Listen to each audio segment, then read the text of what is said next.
Hello guys, आज के इस हमारे जनरल साइंस के वीडियो में आप लोग का बहुत बहुत स्वागत है। आज के इस वीडियो में ग्रुप डी वालों के लिए, जी हाँ दोस्तों, ग्रुप डी वालों के लिए ऐसे इंपॉर्टेंट क्वेश्चन लाया हूँ जो कि बहुत ज़्यादा इंपॉर्टेंट होगा आपके एग्जाम के लिए। तो आप लोग वीडियो को ध्यान से देखना।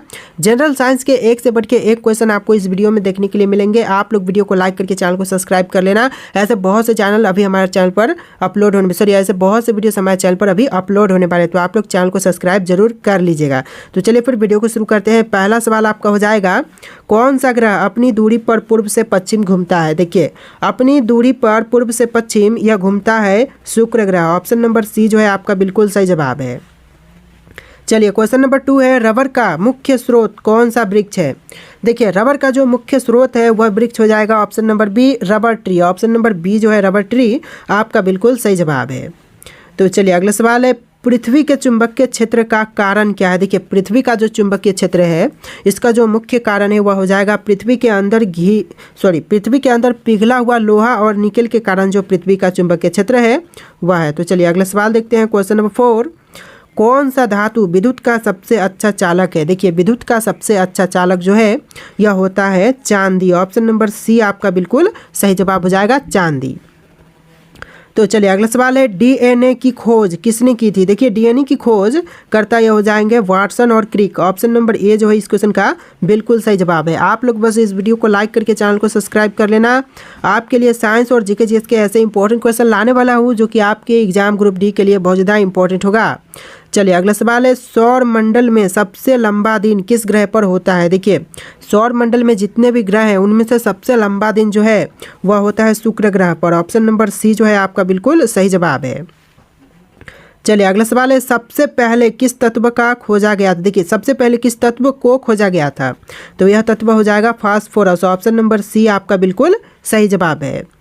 चलिए अगला सवाल है, प्राकृतिक रूप से पाया जाने वाला सबसे कठोर पदार्थ कौन सा है? तो देखिए, अगर प्राकृतिक रूप से देखा जाए तो सबसे कठोर पदार्थ जो है यह हीरा हो जाएगा, यानी कि ऑप्शन नंबर सी जो है आपका बिल्कुल सही जवाब है। आप लोग बस इस वीडियो को लाइक करके चैनल को सब्सक्राइब कर लीजिएगा। चलिए क्वेश्चन नंबर 9 है, किस ग्रह को लाल ग्रह कहा जाता है? दोस्तों, ऐसा ग्रह जिसको लाल ग्रह कहते हैं तो यह ग्रह आपका हो जाएगा मंगल ग्रह। ऑप्शन नंबर बी आपका बिल्कुल सही जवाब है, मंगल ग्रह। चलिए अगला सवाल है, किस प्रकार की ऊर्जा को स्वच्छ ऊर्जा कहा जाता है? देखिए, स्वच्छ ऊर्जा जो है यह कहते हैं सौर और पवन ऊर्जा को। ऑप्शन नंबर सी आपका बिल्कुल सही जवाब है। चलिए अगला सवाल है, जब कोई वस्तु पानी में डूबती रहती है तो उस पर कौन सा बल कार्य करता है? देखिए, जब कोई वस्तु पानी में डूब रही है उस समय जो बल कार्य करता है यह बल हो जाएगा उत्प्लावन बल। ऑप्शन नंबर सी आपका बिल्कुल सही जवाब है। अगला सवाल है, मनुष्य का सामान्य रक्तचाप कितना होता है? देखिए, मनुष्य का सामान्य रक्तचाप जो है वह 120 पर 80 मिलीमीटर होता है। ऑप्शन नंबर बी आपका बिल्कुल सही जवाब है। चलिए अगला सवाल है, इंसुलिन का कार्य क्या है? दोस्तों, इंसुलिन का कार्य जो है यह होता है रक्त में शर्करा यानी कि ग्लूकोज का नियंत्रण। ऑप्शन नंबर बी जो है इस क्वेश्चन का आपका बिल्कुल सही जवाब रहेगा। चलिए अगला सवाल है, पृथ्वी की सतह पर वायु दाब किस उपकरण से मापा जाता है? देखिए, पृथ्वी पर वायु दाब मापने का जो उपकरण है यह आपका हो जाएगा बैरोमीटर। ऑप्शन नंबर ए आपका बिल्कुल सही जवाब है, बैरोमीटर।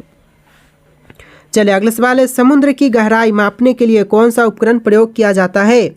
तो देखिए, जो समुद्र की गहराई को मापने के लिए उपकरण प्रयोग करते हैं यह आपका हो जाएगा सोनार। ऑप्शन नंबर सी आपका बिल्कुल सही जवाब है। बस आप लोग वीडियो को लाइक करके चैनल को सब्सक्राइब करना। आपके लिए ग्रुप डी वालों के लिए साइंस के जो इंपॉर्टेंट क्वेश्चन है वो और जीके जीएस के जो इंपॉर्टेंट क्वेश्चन है वो दोनों ही मैं इस चैनल पर लेकर आने वाला हूँ, तो आप लोग बस चैनल को सब्सक्राइब करके रख लीजिएगा। चलिए अगला सवाल है, कौन सा ग्रह शनि के सबसे बड़े चंद्रमा टाइटन का स्वामी है? देखिए, शनि के सबसे बड़े चंद्रमा टाइटन का स्वामी यह हो जाएगा शनि ग्रह। ऑप्शन नंबर सी जो है आपका बिल्कुल सही जवाब है। चलिए अगला सवाल है, शरीर में सबसे अधिक मात्रा में पाया जाने वाला तत्व कौन सा है? तो देखिए, शरीर के अंदर सबसे भारी मात्रा में यानी कि अधिक पाया जाने वाला तत्व जो है यह कैल्शियम है। ऑप्शन नंबर बी जो है आपका बिल्कुल सही जवाब है। चलिए अगला सवाल, कौन सा अम्ल कीड़ों के डंक यानी मधुमक्खी या चींटी के काटने में पाए जाते हैं? तो देखिए, मधुमक्खी या फिर चींटी या फिर किसी भी कीड़ों के डंक में जो अम्ल पाए जाते हैं यह आपका हो जाएगा ऑप्शन नंबर का सी, फॉर्मिक अम्ल पाए जाते हैं। ऑप्शन नंबर सी आपका बिल्कुल सही जवाब है।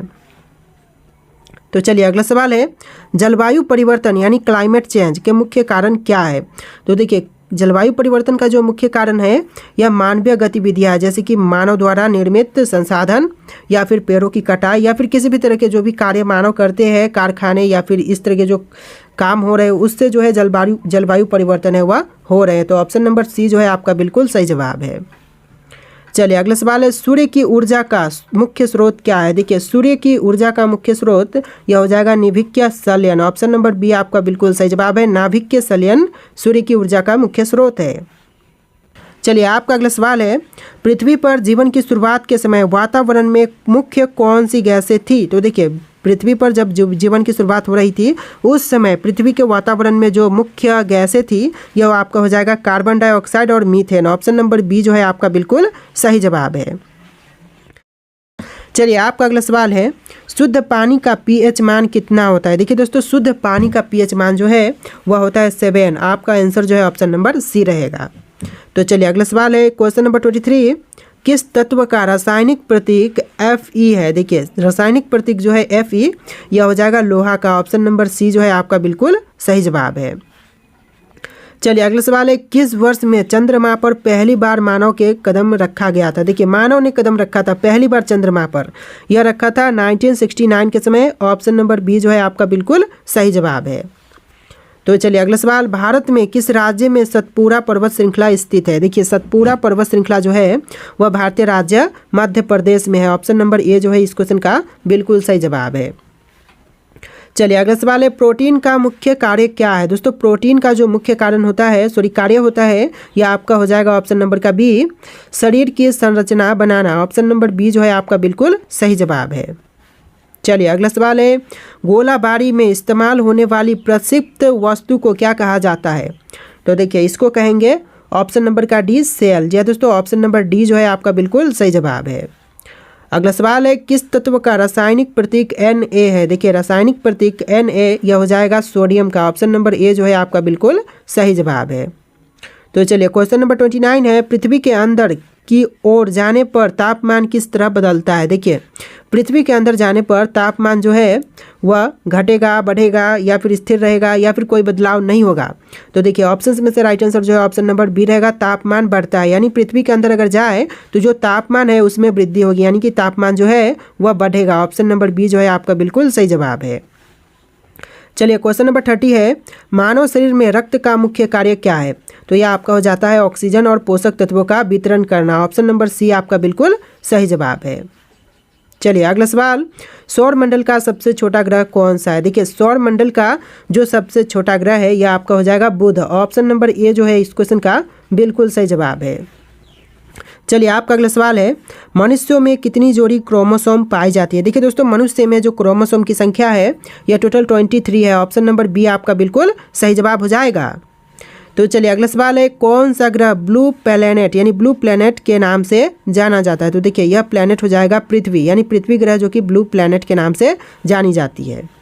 चलिए अगला सवाल है, जेट इंजन किस सिद्धांत पर कार्य करता है? देखिए जेट इंजन जो है यह कार्य करते हैं ऑप्शन नंबर ए, न्यूटन के तीसरे नियम पर कार्य करते हैं। ऑप्शन नंबर ए आपका बिल्कुल सही जवाब है।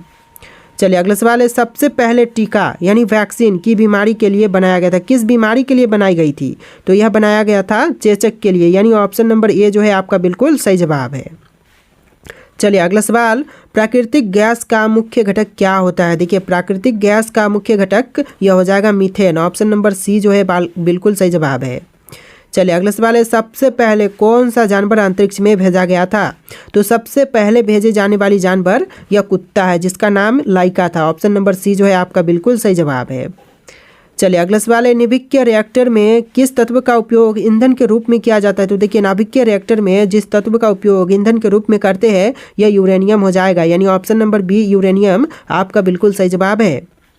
चलिए अगला सवाल है, सौर मंडल में किस ग्रह के सबसे अधिक चंद्रमा है? देखिए सबसे अधिक चंद्रमा यह होता है शनि ग्रह का। ऑप्शन नंबर बी जो है आपका बिल्कुल सही जवाब हो जाएगा। चलिए अगला सवाल है, सबसे ऊंची ज्वार भाटा कब आती है? देखिए सबसे ऊंची ज्वार भाटा जो है यह आता है पूर्णिमा और अमावस्या के दिन। ऑप्शन नंबर ए जो है आपका बिल्कुल सही जवाब है। चलिए अगला सवाल है, हृदय का धड़कन को नियंत्रित करने वाला तत्व कौन सा? देखिए हृदय की धड़कन को नियंत्रित करने वाला तत्व यह आपका हो जाएगा पोटेशियम। ऑप्शन नंबर डी जो है आपका बिल्कुल सही जवाब है।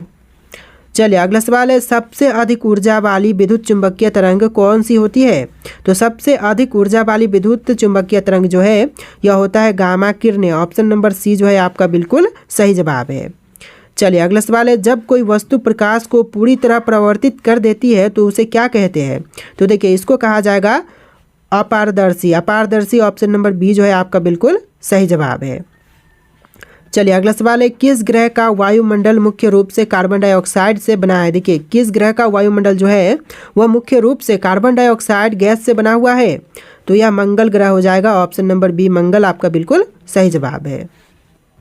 क्वेश्चन नंबर 45 देखिए आपका, मानव शरीर में आयरन की कमी से कौन सा रोग होता है? तो देखिए आयरन की कमी से जो रोग होगा यह आपका हो जाएगा एनीमिया। ऑप्शन नंबर बी जो है इस क्वेश्चन का बिल्कुल सही जवाब है। चलिए क्वेश्चन नंबर 46 है, भारत में सबसे अधिक बिजली उत्पादन किस स्रोत से होता है? तो देखिए भारत में सबसे अधिक बिजली जो पैदा होती है यह होता है थर्मल पावर से, यानी कि कोयला आधारित जो बिजली पैदा होती है इस सिस्टम से जो सबसे अधिक जो भारत में बिजली है उसकी पैदावार की जाती है। ऑप्शन नंबर सी जो है आपका बिल्कुल सही जवाब है। आप लोग बस वीडियो को लाइक करके चैनल को सब्सक्राइब करना, बाकी जो भी साइंस के इंपॉर्टेंट क्वेश्चन है आपको इस चैनल पर देखने के लिए मिल जाएंगे। चलिए अगला सवाल है, रमन प्रभाव की खोज किसने की थी? देखिए रमन प्रभाव की खोजकर्ता यह आपका हो जाएगा CV Raman. Option number A जो है आपका बिल्कुल सही जवाब है। चलिए अगला सवाल है, कौन सा धातु शरीर के तापमान को मापने वाले थर्मामीटर में पाए जाते हैं? तो देखिए जिस धातु का उपयोग शरीर के तापमान वाले मापने वाले थर्मामीटर में करते हैं यह धातु हो जाएगा पारा, यानी कि मरकरी। ऑप्शन नंबर बी जो है आपका बिल्कुल सही जवाब है। चलिए अगला सवाल है, ओजोन परत किस गैस से बनी होती है? देखिए ओजोन परत जो है वह मुख्य ओजोन गैस से ही बनी है। ऑप्शन नंबर सी जो है आपका बिल्कुल सही जवाब है। अगला सवाल है, दूध में कौन सा प्रोटीन पाया जाता है? तो देखिए दूध में जो मुख्य रूप से प्रोटीन पाई जाती है यह प्रोटीन आपका हो जाएगा कैसियन। कैसियन यानी ऑप्शन नंबर बी जो है आपका बिल्कुल सही जवाब है। अगला सवाल है, सबसे तेज गति से चलने वाली हवा को क्या कहा जाता है? देखिए सबसे तेज चलने वाली हवा को कहेंगे jet stream. Option number C आपका बिल्कुल सही जवाब है। अगला सवाल है, चंद्रमा पर वायुमंडल क्यों नहीं है? दोस्तों चंद्रमा पर वायुमंडल नहीं होने का मुख्य कारण है कि चंद्रमा की गुरुत्वाकर्षण शक्ति जो है वह बहुत कम है। चंद्रमा की तुलना में पृथ्वी की जो गुरुत्वाकर्षण शक्ति है वह 6 गुना ज़्यादा है। तो चलिए अगला सवाल देखते हैं, मनुष्य में कौन सा विटामिन सूरज की रोशनी से बनता है? तो देखिए मनुष्य के अंदर जो विटामिन सूर्य की रोशनी से बनता है यह हो जाएगा option number D vitamin D. यहाँ पर जो ऑप्शन नंबर डी है विटामिन डी आपका बिल्कुल सही जवाब है। चलिए अगला सवाल है, प्लूटो को ग्रह की श्रेणी से कब हटाया गया था? देखिए प्लूटो को ग्रह की श्रेणी से हटा दिया गया है, यह हटाया था 2006 में। ऑप्शन नंबर सी जो है आपका बिल्कुल सही जवाब है। चलिए अगला सवाल है, मानव शरीर में सबसे छोटा अस्थि कौन सा है? देखिए मानव शरीर में सबसे छोटा अस्थि जो है यह स्टेपिज है। ऑप्शन नंबर बी जो है आपका बिल्कुल सही जवाब है, जो कि मध्य कान के बीच में होती है। चलिए अगला सवाल है, विश्व में सबसे अधिक उपयोग होने वाली ऊर्जा का स्रोत कौन सा है? देखिए सबसे अधिक उपयोग होने वाली ऊर्जा का स्रोत यह हो जाएगा कोयला। ऑप्शन नंबर सी जो है आपका बिल्कुल सही जवाब है। चलिए अगला सवाल है, कौन सी धातु पानी में डालते ही आग पकड़ लेती है? देखिए ऐसा धातु जो कि पानी में डालने से आग पकड़ लेता है तो यह धातु आपका सोडियम हो जाएगा, यानी ऑप्शन नंबर ए जो है आपका बिल्कुल सही जवाब है। चलिए अगला सवाल है, मनुष्य के शरीर में रक्त संचार की खोज किसने की थी? देखिए रक्त संचार की खोजकर्ता यह है William Harvey. Option number B जो है आपका बिल्कुल सही जवाब है। चलिए अगला सवाल है, बर्फ के ठोस से पानी में बदलने की प्रक्रिया को क्या कहते हैं? देखिए बर्फ को ठोस से पानी में बदलने की प्रक्रिया को कहेंगे गलन। ऑप्शन नंबर सी जो है आपका बिल्कुल सही जवाब है। चलिए अगला सवाल है, कौन सा यंत्र भूकंप की तीव्रता मापने के लिए उपयोग किए जाते हैं? तो देखिए भूकंप की तीव्रता को मापने के लिए करते हैं उपयोग सिस्मोग्राफ का। ऑप्शन नंबर सी जो है आपका बिल्कुल सही जवाब है। तो चलिए अगला सवाल है, परमाणु बम किस सिद्धांत पर कार्य करते हैं? देखिए परमाणु बम जो है वह मुख्य निभाक्य विखंडन पर कार्य करते हैं। ऑप्शन नंबर बी जो है आपका बिल्कुल सही जवाब है। चलिए अगला सवाल है, ग्लूकोज को ऊर्जा में बदलने की प्रक्रिया को क्या कहा जाता है? देखिए ग्लूकोज को ऊर्जा में बदलने की प्रक्रिया को कहते हैं ग्लाइकोलाइसिस। ऑप्शन नंबर ए जो है आपका बिल्कुल सही जवाब है, ग्लाइकोलाइसिस। चलिए अगला सवाल है, कौन सा ग्रह अपने अक्ष पर सबसे अधिक झुका हुआ है? देखिए अपने अक्ष पर सबसे अधिक झुका हुआ यह ग्रह हो जाएगा ऑप्शन नंबर डी यूरेनस, जो कि सबसे ज़्यादा झुका हुआ ग्रह है। ऑप्शन नंबर डी आपका बिल्कुल सही जवाब है। चलिए क्वेश्चन नंबर 64 है, लाल रक्त कोशिकाओं का मुख्य कार्य क्या है? देखिए लाल रक्त कोशिकाओं का मुख्य कार्य होता है ऑक्सीजन परिवहन करना। ऑप्शन नंबर सी जो है आपका बिल्कुल सही जवाब है। चलिए अगला सवाल है, कौन सा अम्ल खट्टी चीज़ों में अधिक पाए जाते हैं? तो देखिए अम्ल जो कि खट्टी चीज़ों में सबसे अधिक मात्रा में पाए जाते हैं यह होता है ऑप्शन नंबर का डी साइट्रिक अम्ल। ऑप्शन नंबर डी आपका बिल्कुल सही जवाब है। चलिए अगला सवाल है, पृथ्वी पर कुल कितने प्रतिशत जल उपलब्ध है? देखिए पृथ्वी पर जल की मात्रा कितनी है? तो आपके ऑप्शन है 50%, 60%, 71% और 80%। इन ऑप्शन में से आपको राइट आंसर कमेंट करना है। और आज के इस वीडियो में इतनी क्वेश्चन थे। आप लोग इस वीडियो को लाइक करके चैनल को सब्सक्राइब कर लीजिएगा। तो चलिए फिर मिलते हैं एक नए वीडियो में।